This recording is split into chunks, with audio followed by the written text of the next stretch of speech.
มาเบิ่งการแต่งกินของแต่ละโรงเรียนเนาะ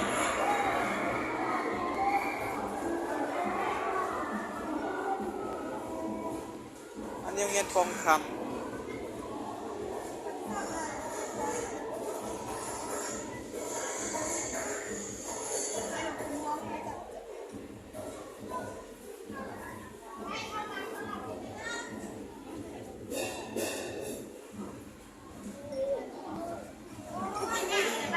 อันนี้โรงเรียนยังก่อนเนี่ยโรงเรียนสันติภาพเนาะ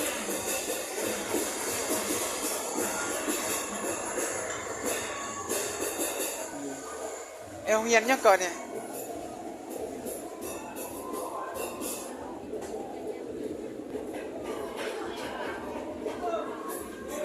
เรียน SOS โรงเรียน SOS โอ้น่าเซฟเนาะ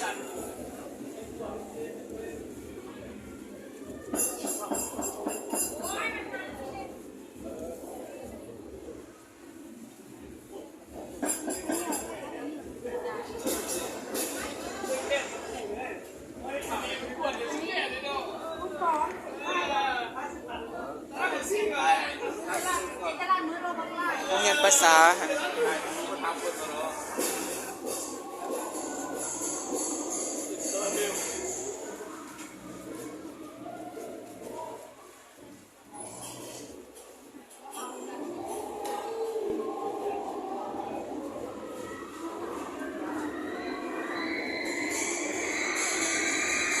โรงเรียนกิตติศักดิ์อันนี้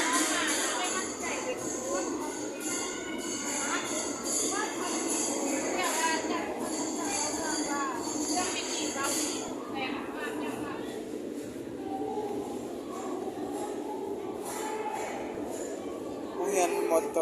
มปลายพันร่วง